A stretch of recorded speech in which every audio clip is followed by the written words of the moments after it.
Hey Sparks, I have a riddle for you. What weighs 4,800 pounds, has 1,020 horsepower, gets 0 to 60 in 1.9 seconds, and makes fanboys scream with delight? Well, I'll tell you right after the title card.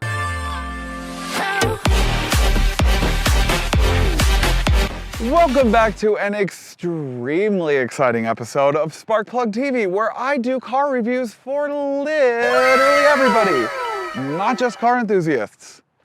Please don't forget to like this video, comment down below, and subscribe to my YouTube channel. I am like halfway to being monetized on my favorite platform on the planet, and I would be eternally grateful for everybody's support. Thank you so very much. Is it me? Am I the drama for not revealing the car yet? I don't think I'm the drama. Hey, I mean, it wouldn't be entertaining without just a little bit of drama, am I right? Drum roll, please. Ta-da! That's right. Today I'm reviewing the 2021 Tesla Model S Plaid, thanks to Johnson Lexus of Durham. Johnson Lexus of Durham Pre-Owned Center opened in 2020. With spaces to carry over 1,000 vehicles, they have everything from crazy cars like this Tesla to just about any make and model for any budget. All backed by the Johnson automotive quality and customer service they are very well known for. Holy f***, y'all. I legit cannot get over that I've technically achieved my second goal of my YouTube channel by reviewing a supercar, and this is only my 15th video? Although, would you really be able to consider this a supercar? Comment down below and let me know what you think. For me, I mean, it doesn't really look like a Ferrari, Bugatti, or Rimac, so no, not technically a supercar, but it's certainly priced like one, and it certainly gets up to speed like one. The thing is, as most of you already know about the Plaid, is that at the time of this recording, the Tesla Model S Plaid is one of, if not the fastest production cars to get to 0 to 60, clocking in at 1.99 seconds, and the quarter mile in 9 seconds at 150 miles per hour. I wish I was kidding, but this four-door sedan beat out the Bugatti Chiron Supersport 300 Plus and is technically tied with the Koenigsegg Gemera as having the fastest 0 to 60 on the planet. And I have it today! Sorry, I'm just super stoked. The 2021 Tesla Model S Plaid has a 100 kilowatt lithium-ion battery pack and Tesla's first ever tri-motor drivetrain that outputs 1,020 horsepower and 1,050 pound-feet of instant torque. It has an estimated EPA range of 396 miles and a top speed of 200 miles per hour. Perfect for when you're wanting to get to soccer practice on time recklessly. The starting MSRP for the Plaid is $129,990. I don't even really have a joke to make about the price other than that's a lot of money for one battery and 4 wheels. Not much has changed of the exterior over the years. The Model S Plaid gets slightly more flared out fenders in accommodation to the wider wheels in the front and the back, plus a slightly modified hood and modified front and rear fascias. The rear now features a carbon fiber spoiler and Plaid-specific rear diffuser. It got an overhaul on the exterior for the 2017 models with painted front fascias and better LED running lights. But the real change for the 2021 models is in the interior. But who cares about any of that stuff? I'll get to the interior later. Let's just skip to the good part and show you the drag strip mode, because it's really good. Just for a quick comparison on the 0 to 60, here's my dad's 2010 911 Carrera S doing the 0 to 60 test.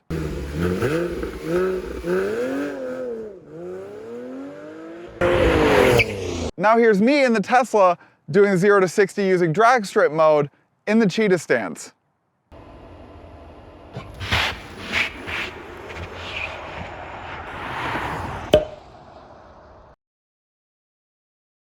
So we are now fully conditioned. I'm really nervous. Okay, how to launch. Preparing for launch. I think it's lowering the suspension. I'm so nervous. Ready to launch? Let's go. Oh! Holy stop! Ah! Woo!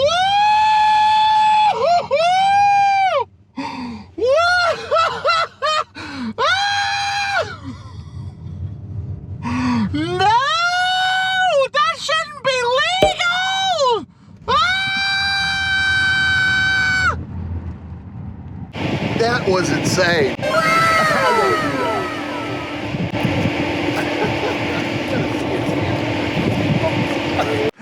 I do not know how this car is legal, honestly, truly. Truly, honestly, truly. Okay, well, now that I've like calmed down a little bit, let's talk a little bit about the interior, shall we? It's been upgraded, I think. I've sat in a lot of Tesla Model S's, and the previous ones had like the Mercedes bin parts. You know, it had questionable interior design and quality. You know what? I actually do like this new interior update. I think it's like a higher end version of the Model Y and the Model 3. You know, it does have this soft touch leather, and then the wood grain that actually feels like wood grain, and then the silver trim, and then this soft touch kind of plasticky leather down here. And it's got an Alcantara headliner and an Alcantara in the back. The gauge cluster screen is very clear and it's very bright. There is a 22 speaker sound system in here. That's wild. Why do you even need that many speakers? But the sound system is banging. It's nuts. It's so good. Another qualm that I think that people have about the Tesla is that there's no Apple CarPlay and Android Auto feature. Of course, they want to be different and have their own iOS, or they want to have their own operating system for, you know, the car, and you can read text messages and reply to stuff, but it's not always the best from what I've heard. Is the interior worth $130,000? I don't think so. I don't think it's like, you know, when you get into like a Range Rover, like that's got like porcelain and crystal and, you know, just all of these materials that you wouldn't even think would be in a car at a price point like that. You know, of course, with this car, you're paying for more of like the outrageous speed. At that price point, I would expect just a little bit more lush of a cabin. You know, I do like the seats. The seats are very comfortable. The piping, it's got the like standard stereotypical, you know, luxury experience, I think, that you come to expect from a luxury car, right? But now I haven't spoken about the Yoke yet, which is like really contested right now. It's like, you can also tell that there's absolutely no stocks anywhere. It's just a couple of buttons on the actual Yoke itself. And then, of course, the rest of the controlling of the vehicle is going to be on the 17-inch touchscreen. And then even so, like even just like forward and backwards, you know, that's how you go forward. And then if you want to go backwards, you pull it back, and then, you know, the camera comes on, and it's a humongous camera. And then you tap it to park. I don't mind it. I don't dislike it. I think it's the best version of the car that they've come up with. You know, again, is it $130,000 nice on the inside? No. I think it's like a $75,000, maybe $80,000 kind of like level interior. But what you're paying for is the insanity mode. I mean, it's just the insanity of the acceleration. I think it might be worth that price point. The back is also very impressive. There's a heated seat for even the middle passenger, and there's even like a touch screen back here that you can watch YouTube, Netflix, Twitch, whatever you want to watch. There's a tri-zone automatic climate control system that you can point, you know, everywhere. And there's 2 wireless charging pads up front and in the back. Oh, and there's 2 USB-C ports down here. I don't know, it's a nice cabin. I like it. All right, let's now test out the drivability and the autopilot, as well as the other. I can't do the summons mode because I don't own this car, obviously, but I can do the other cool stuff. So let's do that, shall we? Okay, now I'm going to test the autopilot on the highway. Take the Interstate 40 East ramp. But I'm about to get onto the interstate. I'm gonna blow through this light. Whoa! Oh, damn, that's impressive. I've also got the suspension really firm and the handling really firm as well.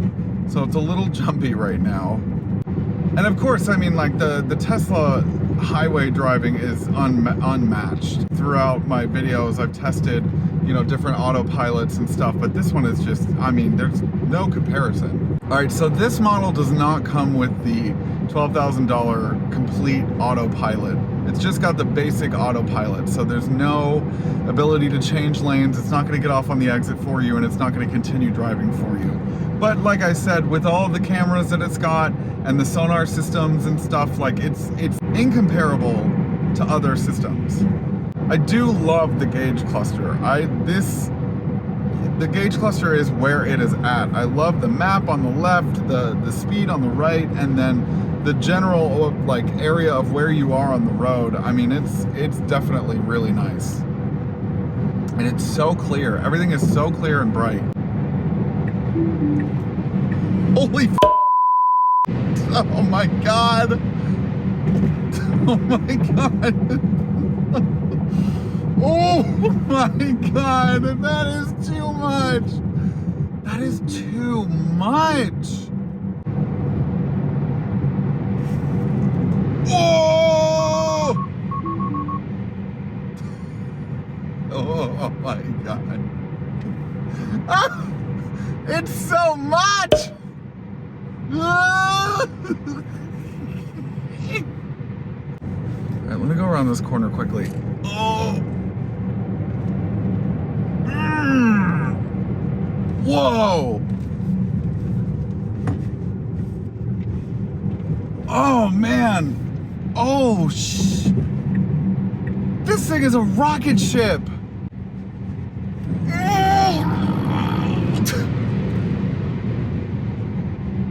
I really have to be careful. This is too much. Okay, I'm gonna pull into this parking lot and park her. And then I'm gonna change the suspension to super soft and the handling comfort. Even though I am still in plaid mode on the driving. Maybe if I chill acceleration, comfort steering. You can tell it's a bit wobblier, but it's about the same. There's not really that much of a difference to me.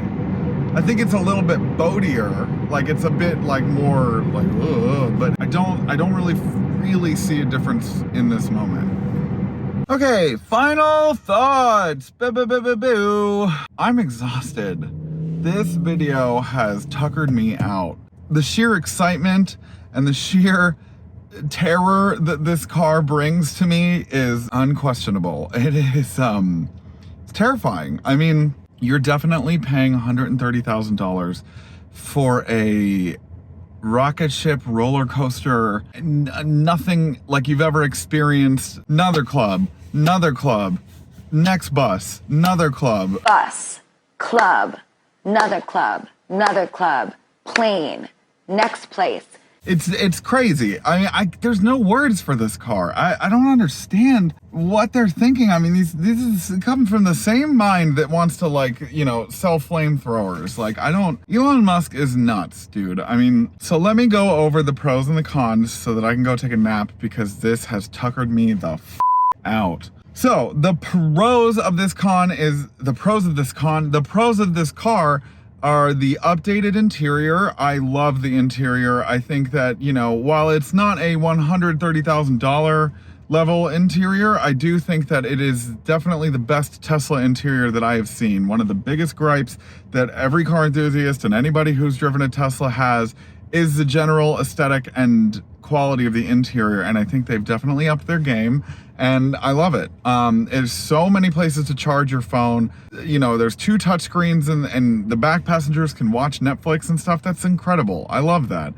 The new gauge cluster is insane. It's, you know, very, very bright. It's very, very detailed, and it's clear, and it's crisp, and it shows you the correct amount of information.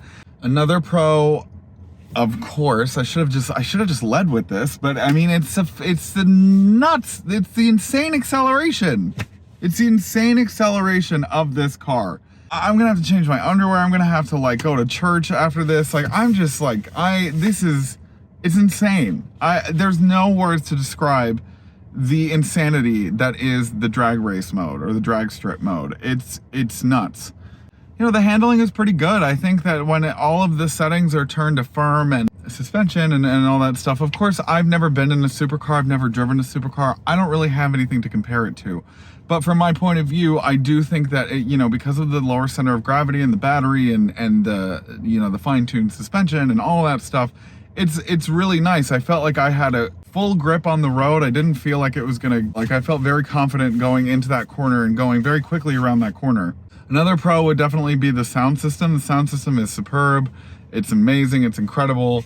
Another pro would be the storage. The storage capacity in here is wild. I mean, like, this bin in the center console is just so cavernous and deep. Another pro would have to be the range. I think that for what this car is, I think the range is really great. I mean, a BMW X5, I think, has like a range of 400 miles on petrol alone. I think, I don't quote me on that. I don't know. But I think that it's almost 400 miles of range. I mean, that's not bad. So the cons, I would probably say the cons are the road noise. I think that there was a lot of road noise for the price point. I don't understand why they haven't really fully gotten that together yet. I don't want to be able to hear anything. Like, I want it to be silent. I don't want to hear anything, I don't know, the differentiation in the suspension. I mean, I really did not feel a difference. I mean, other than it was a little bit gummier when I was in the comfort mode. But other than that, I mean, like, it wasn't like it was an improvement. I mean, it was like, I don't know, it wasn't the best. All right, so I'm gonna go take a nap now, and I'm gonna go unclench my jaw, maybe put like a hot towel on my face, because I am exhausted from this whole experience. So thank you so much for watching today's video. Thank you so much for Johnson Lexus of Durham for sponsoring today's video. Please don't forget to like, comment, and subscribe, and hit that bell icon. And I will see you after my nap. Good night. Hey Sparks, thanks for watching today's video. If you want more SparkPlug TV content, click right here. Right here. You got two options. Choose one, or both.